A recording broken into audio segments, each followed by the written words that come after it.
This autumn, we will finally see the return of the undefeated Chechen Wolf Khamzat Chimaev, who is set to return to the middleweight division against quite possibly his toughest test to date, Paulo Costa. Dana White announced this fight back at the end of July, and to fight fans around the world, October just can't come quick enough. Join us in this video as we break down everything you need to know about the upcoming showdown between Khamzat and Costa. Make sure you stick around until the end to get our official prediction. With that being said, let's dive into it. Rumours of who Khamzat Chimaev would face off against next have been circulating online over the past 6 months. Some have suggested that after the drama that unfolded in the wake of UFC 279, Chimaev would be moving up to middleweight and may face off against someone such as Jared Cannonier. Others claimed he would remain at 170 and share the octagon with Kamaru Usman in a #1 contender fight. But finally, the UFC have put all these rumours to bed by announcing a fight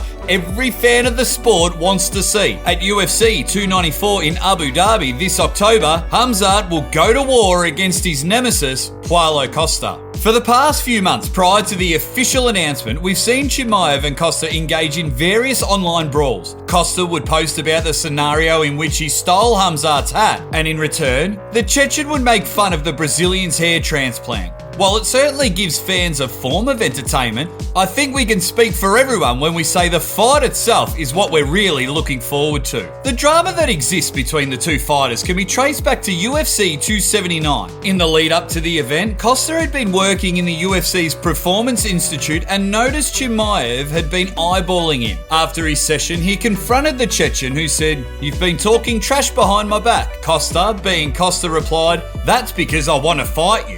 From this point onwards, the pair have had many back and forths that will soon get resolved within the cage. Before we dive into the strengths and weaknesses of both fighters and our final predictions, let's first gain a little backstory into just how the fighters ended up where they are today. Paulo Costa has become one of the most popular fighters in the UFC over the past year. This is partly due to his outside antics, including the promotion of his secret juice and his Twitter rants. Growing up in the favelas of Contagem in Brazil, he began training in Muay Thai when he was 9. By his teenage years, Costa was already competing in amateur fights before eventually turning pro in 2012. In the years that followed, he amassed a record of 8 wins and 0 losses, 7 of which came by way of knockout. This earned him a spot on The Ultimate Fighter in 2013, where he fought under Vanderlei Silva. Unfortunately, Costa wouldn't make it to the final. It would be 4 more years until we saw him compete in the UFC again. When he made his highly anticipated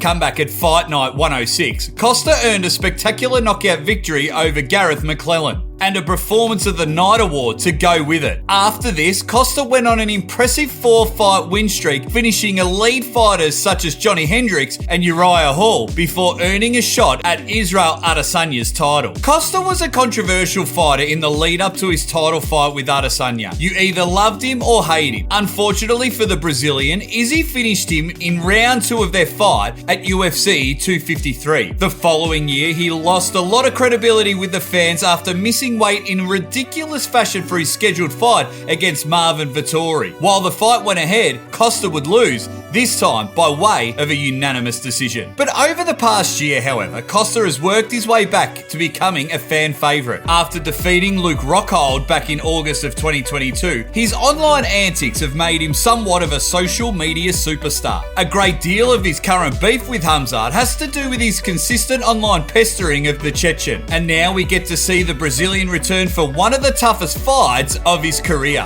Khamzat made his professional MMA debut back in 2018 after a successful stint on the Swedish national wrestling circuit. The Chechen-born fighter went on an impressive 4-fight win streak and was scheduled for a 5th fight in his hometown of Stockholm. However, COVID restrictions forced the cancellation of the fight, and not long after, Khamzat signed with the UFC. Khamzat's early UFC career is similar in some instances to Costa, albeit he was a little more dominant in fights. He debuted back in 2020 and since then has gone on a 6-fight win streak, earning spectacular victories over Li Jingliang and Gilbert Burns. Unfortunately, Khamzat has also had his fair share of recent controversies, the most prevalent being missing weight for the highly anticipated showdown against Nate Diaz at UFC 279. In the aftermath of the drama, no doubt Khamzat lost the respect of many of his long-term followers. After missing weight for his fight against Diaz, the Chechen was matched up with Kevin Holland. Yet, the Wolf smashed through Holland, submitting him by a way of das in the first round. Ultimately, Khamzat's inability to make weight brought with it backlash centered on the idea of him being a weight bully. Many fans and MMA personnel called for the Chechen to move up to middleweight. While various rumours have been circulating over the last year, we now have the official announcement that Khamzat will, in fact, be fighting at 185 next. A win over Costa could restore his slightly fractured reputation and propel him up the middleweight ranks. Before we dive into our official prediction, let's look at both fighters' strengths and weaknesses. Let's begin by breaking down the strengths of Paulo Costa.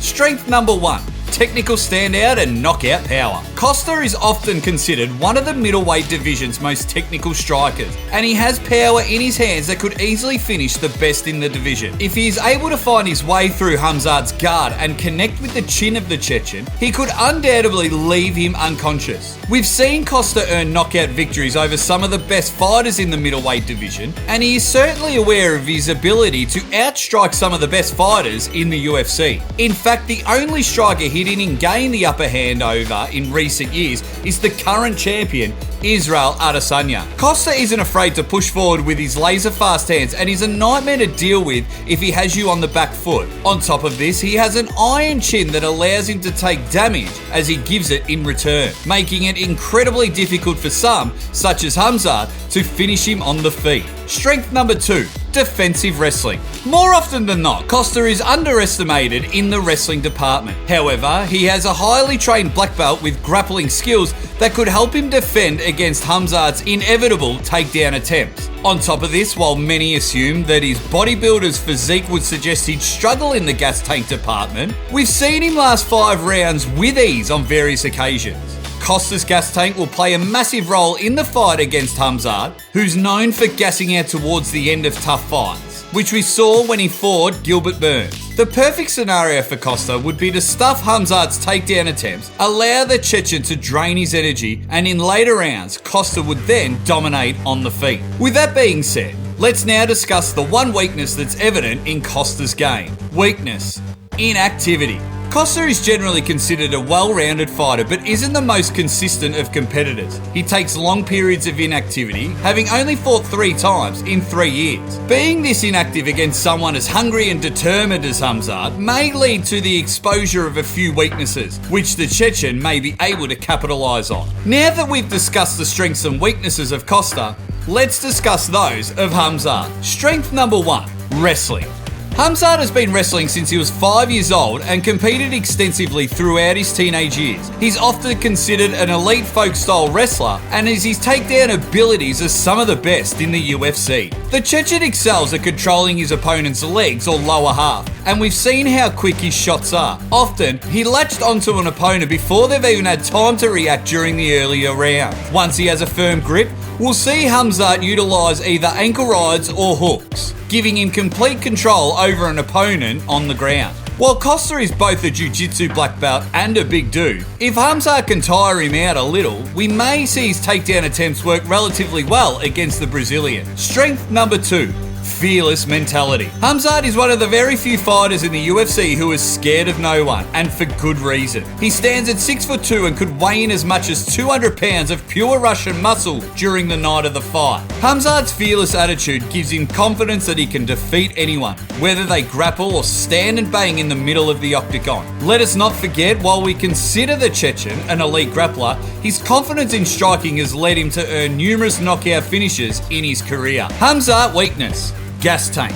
Khamzat has yet to face off against someone with a gas tank like Paulo Costa. If the Brazilian's powerful frame and experience in BJJ are able to counter the Chechen's grappling offense, we may see the Khamzat gas out as he continues to work on a takedown. We saw the Chechen lose momentum towards the end of his fight with Gilbert Burns. If he ends up in the same scenario with the bigger and stronger Costa, he may end up in serious trouble. So now that we have broken down both fighters' strengths and weaknesses, it is time for our official prediction. But before we do that, we hold a monthly shout out on our channel. All you need to do to enter is comment I subbed in the comments section below. So make sure to comment, you'll be in with a chance of winning. Whoever is able to implement their specific style in this fight will undoubtedly come out on top. But we believe Costa is the slight favourite in this matchup and he'll give Khamzat Chimaev his first loss in the UFC. However, this won't be without great effort. It's possible the fight will mirror Khamzat's bout against Gilbert Burns in various instances. Costa will be able to use his defensive grappling to stop Khamzat from completing a takedown